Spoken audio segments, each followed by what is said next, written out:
importante arrancar hablando de la regulación.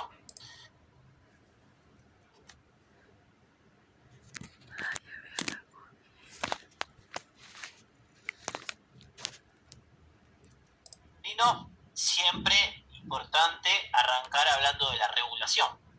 La regulación principal en femenino tiene que ver con un eje, que es un eje largo o clásico, y acá nos podemos ayudar porque es bastante similar a lo que sería masculino, pero obviamente con algunas diferencias. Es un eje largo que está formado por el hipotálamo, hipófisis y glándula, que en este caso la glándula es el ovario. El hipotálamo libera GnRH para que la hipófisis libere folículo estimulante y luteinizante, que van a actuar en dos células del ovario, lo que sería la célula granulosa y la célula tequinterna. ¿Okay? Acá no hay una regla mnemotécnica muy buena, S con S o FG, lo que está LT, lo que está cerca del abecedario. ¿Y qué característica teníamos? Bueno, la LH a nivel de la tequinterna va a hacer una función que habíamos visto con respecto al sistema de prolactina. La LH se encargaba de estimular a la tequinterna para la formación de andrógenos, donde el principal andrógeno que voy a formar es la testosterona. Por lo tanto, el sistema femenino, por medio de la LH, forma la testosterona.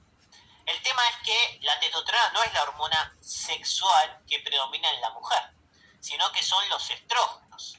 Así que yo lo que voy a tener que hacer es transformar esta testosterona a estrógenos. ¿Cómo voy a hacer eso?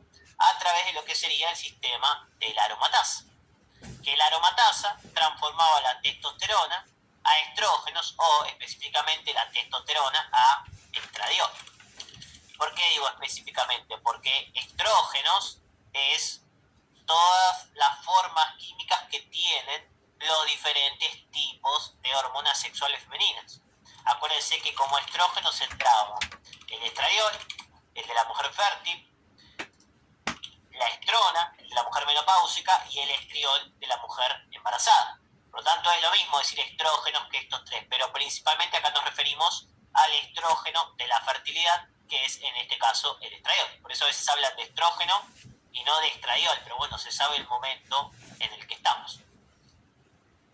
Este concepto es lo que está relacionado con la clásica teoría de la doble célula, porque yo requiero dos células, ¿okay? Y dos gonadotrofinas, que son las que estimulan estas células, para transformar la testosterona en estrógenos.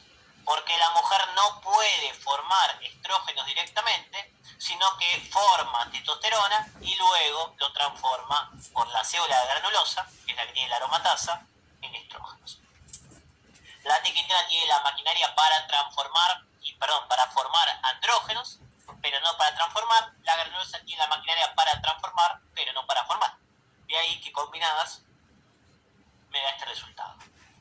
La granulosa tiene la formación también de inhibina y activina, donde la inhibina era clave en este sistema. ¿Por qué era clave? Porque regula en menos únicamente a la FSH para controlar la formación de los folículos. Y era súper importante porque era la encargada de la selección folicular o de este folículo más apto para poder desarrollar a nivel de lo que sería mi ciclo sexual. Y lo que me falta en este eje para cerrarlo es la regulación de la hormona que es principal en el eje, que son los estrógenos, en el cual los estrógenos generan un feedback negativo a nivel hipofisario hipotalámico cuando está en concentraciones relativamente elevadas, pero ojo, acá estaba la excepción, y un feedback positivo únicamente a nivel hipotalámico cuando las concentraciones son masivas. ¿Qué significa esto? Que la regulación del eje femenino es bastante característica. Cuando el estrógeno está normal o relativamente alto, mantengo las concentraciones fisiológicas generando un feedback negativo. Pero cuando las concentraciones de estrógeno no es que están un poquito altas, están masivamente altas, en valores de 200, 300 microgramos, ahí mi cuerpo dice, che, ese folículo está a tope, está súper formado. ¡Pum! Mandemos una señal al hipotálamo para generar la ovulación. De ahí que cuando hay muchísimos estrógenos genera un feedback positivo, o sea, aumento la señal hipotalámica para de esa manera aumentar los pulsos y generar el proceso de la ovulación o el pico de LH. La diferencia principal que tenemos entre lo que sería el ciclo masculino y el ciclo femenino tiene que ver con este feedback positivo a nivel hipotalámico. El hipofisario ya es viejo, está en algunos libros, pero quedémonos principalmente a nivel hipotalámico. Obviamente también tenemos la formación de progesterona, que esto se produce más que nada en la segunda parte del ciclo por el cuerpo lúteo, y que hacía la progesterona también regulada en menos, o era uno de los reguladores que tenemos a nivel de este sistema hipotálamo hipofisario. Por eso decíamos que en la primera parte del ciclo en la primera parte del ciclo teníamos esto sería hasta el día 14, y en la segunda parte del ciclo teníamos esto, donde la progesterona está predominando y genera esta regulación en menos, o esta regulación no feedback de tipo negativo.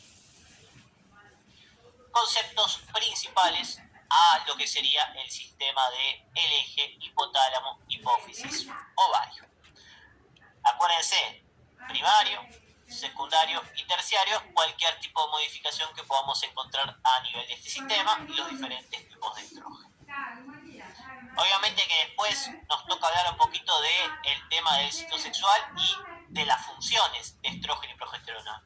Acá más que nada lo dejo para que ustedes lo puedan repasar, lo puedan ver. Acuérdense que estrógenos y progesterona van a tener funciones dependiendo del momento en donde predominen. ¿Qué quiero decir con esto? Y que los estrógenos predominan en la primera parte y la progesterona en la segunda. Por lo tanto, el estrógeno quiere que haya un ascenso de espermatozoides, va a favorecer lo que sería la formación de este endometrio, va a ser un moco filante, va a generar todo lo que serían los sistemas femeninos o favorecer los sistemas femeninos, mientras que la progesterona relajaba todo, va a favorecer todo el concepto del sistema de implantación. De ahí que podemos pensar todo lo que sería una función y otra respecto a estrógenos y progesterona. Piensa en el momento del ciclo que están y lo que yo quiero hacer en ese momento. Obviamente que después hay características específicas, como por ejemplo el tema de la función cardioprotectora de los estrógenos, el tema de las presiones o la retención de líquidos de la progesterona, la conducta alimentaria. Son cuestiones características, pero obviamente las que repasamos o vimos ahí en las clases. Y otro tema clave o principal que vamos a ver acá tiene que ver con el ciclo sexual. Es necesario que lo veamos, lo repasamos y lo sepamos dibujar. Acuérdense que hay tres formas de ver el ciclo sexual.